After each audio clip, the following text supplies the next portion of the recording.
In order for you to own and build on a website, you're going to need at least a couple of things. You'll need a domain name. You'll need a tool to get or transfer files from your computer to your website and from your website to your computer. And you're going to need what is called web hosting. Web hosting is what allows individuals and organizations to make their websites accessible to others via the interweb, otherwise known as the World Wide Web. You can see that when you do a Google search here for web hosting, you're going to get over 500 million results popping back at you. So you can see there's no shortage of options to choose from. This video will help you in your search. While it is possible for you, the individual, to have your own hosting service on your own computer at your own home connected to the internet, that's not what I'm going to be talking about in this video, because 99.9% of you will be purchasing web hosting from a company that specializes in hosting websites. You know, kind of like your HostGators or DreamHost, or one of the other bazillion web hosting companies out there. Now, I'm a huge do-it-yourselfer, but hosting sites on my own computer, not so much. Now, before you purchase what you need, you should think a little bit about what you want. What is your end goal here for your website? Now, I know that there will be some changes as your site evolves, but in order for you to get started in the right direction, you should at least have a bit of a plan laid out first. For example, ask yourself these questions and grab your pen and paper and write them down. What is my budget for getting things started? How long will that budget last without any income? Will I need a bunch of traffic just to break even? Will I sell things? And if so, what can I sell? Digital goods, physical goods, or both? Will you be hosting large file downloads? Will you have videos on your site?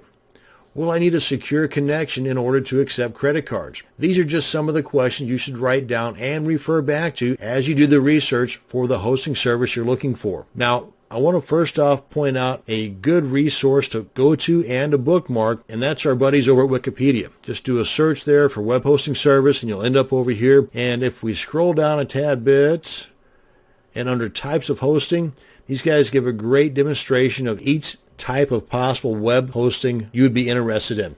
From the free that I would highly recommend not getting into, to the shared, which is the most popular and a great way to start things out. Next up would be the reseller web hosting, virtual dedicated server, or the VPS, virtual private server, dedicated hosting, and they give you a bit of a comparison between each of these. And this kind of starts off with the least expensive, that being free, and goes up to the most expensive, which is the co-location. Now, cloud hosting is kind of sort of one of the newer guys, and this is ideal for a lot of reasons, but it has a couple of drawbacks that may be deal breakers for you.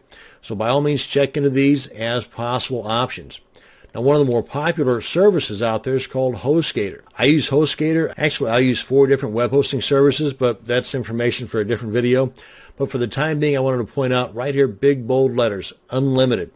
Don't let this be the carrot that brings you into buying their particular service. Nothing against HostGator, because if we check out another popular service, one that I use, they use that word quite a bit too. Unlimited disk space, unlimited bandwidth, unlimited database. Well, the thing is, though, is that unlimited is not so unlimited.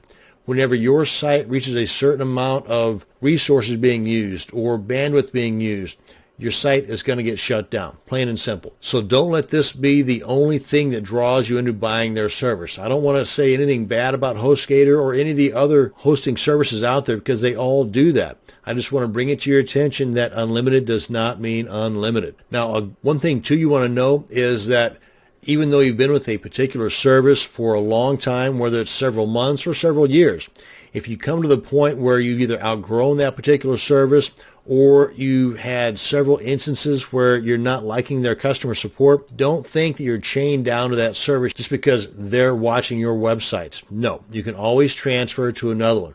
Just as they say here at D9, and this is one of the things that I use them for, to actually transfer my reseller account from HostGator. I've got an individual hatchling plan with them now, but I had a reseller account with them, and I had like 25, 26 different sites hosted on that reseller account. I moved them all over to D9.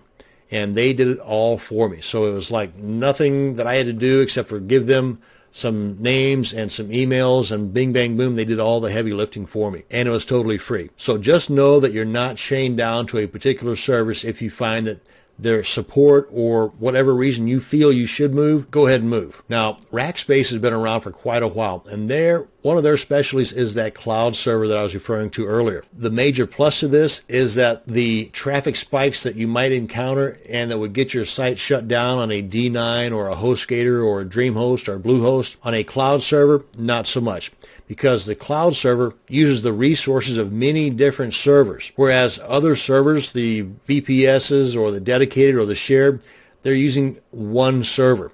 And whether it's dedicated or shared, whenever your website hits that particular spike, boom, you're shut down.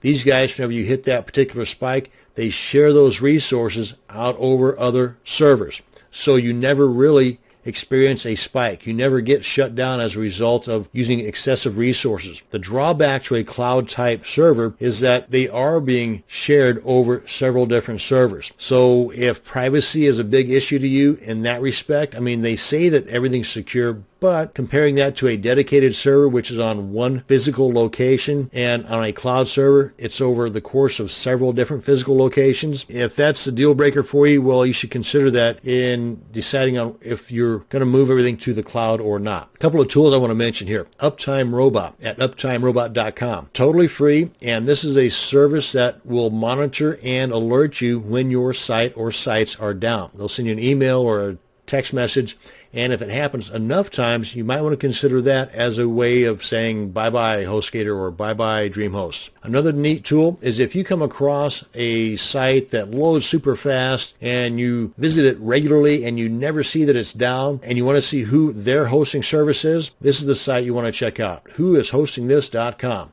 Just put in their website here, and it'll give you all those details. Hopefully this video will answer a lot of those questions that you wrote down earlier in helping you determine which hosting service or which hosting package and service is best for you. That's going to bring us to the end of this video on web hosting. Thank you very much for watching, and you have a great day.